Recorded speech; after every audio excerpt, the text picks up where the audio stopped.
Olá, sejam muito bem-vindos a mais um momento do Reflexões do Evangelho. Hoje nós vamos refletir um pouquinho sobre os itens de 1 a 5 do capítulo 3 do Evangelho segundo o Espiritismo, que está intitulado como Há muitas moradas na casa de meu Pai.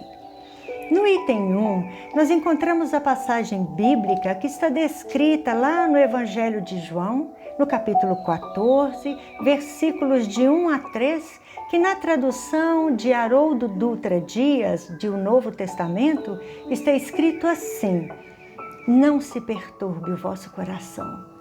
Credes em Deus, crede também em mim. Na casa de meu Pai há muitas moradas.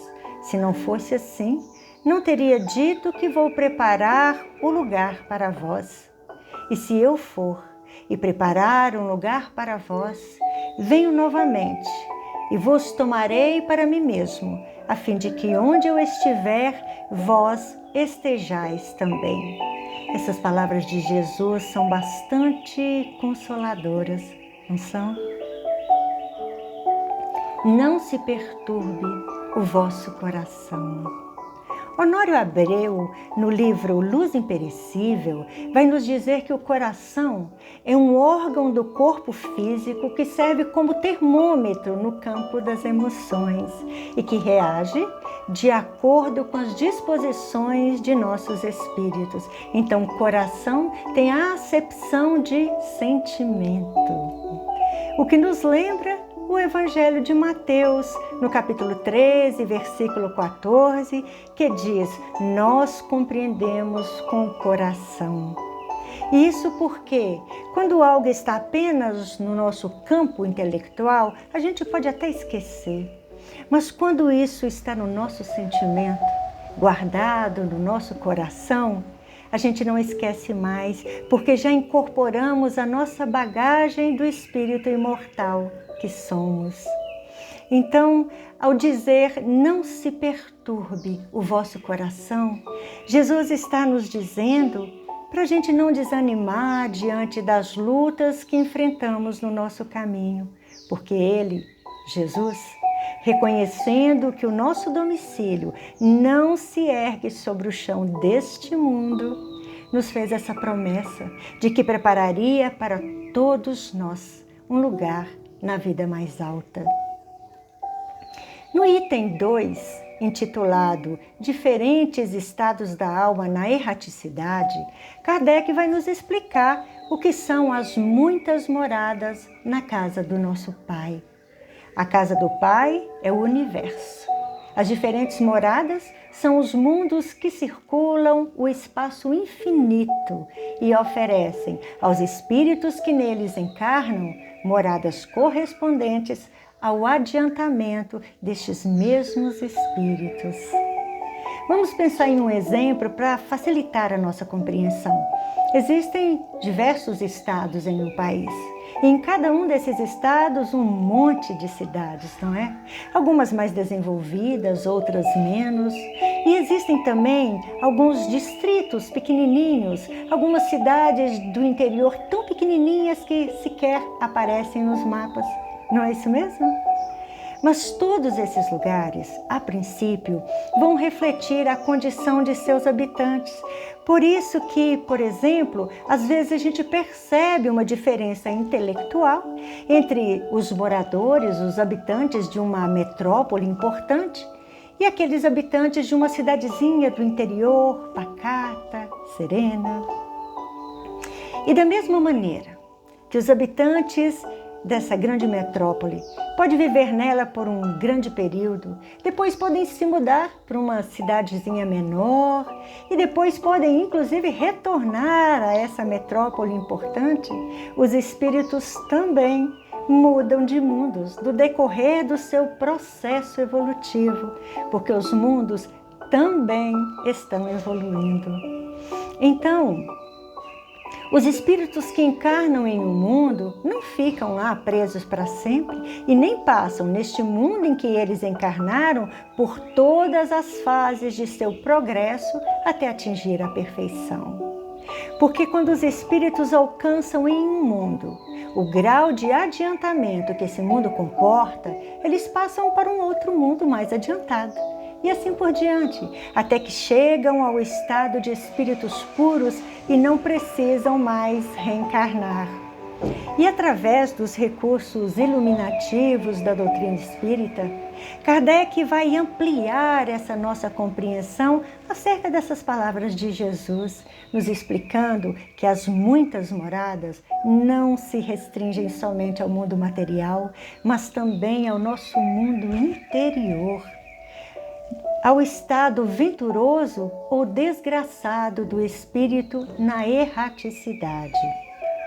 Mas vejam, erraticidade não é um espaço circunscrito e localizado, mas o estado de espírito, a condição em que se encontra o espírito mais ou menos depurado e desprendido dos laços materiais entre uma e outra reencarnação, ou seja, a condição mais ou menos ditosa em que o espírito errante se encontra é determinada pelas atitudes morais que ele já desenvolveu em seu mundo interno.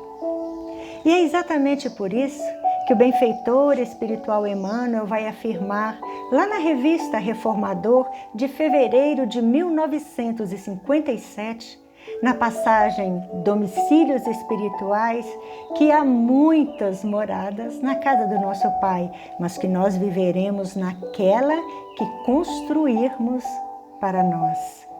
Nos advertindo para que a gente possa reparar em como estamos nos situando no campo do mundo, porque o nosso coração, o nosso sentimento é a força que vai nos impelir para moradas mais superiores ou para esferas inferiores, onde vamos construir o nosso ninho. Portanto, a morada onde viveremos no futuro depende das nossas atitudes hoje.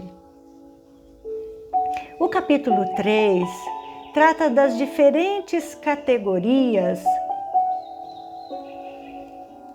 dos mundos habitados.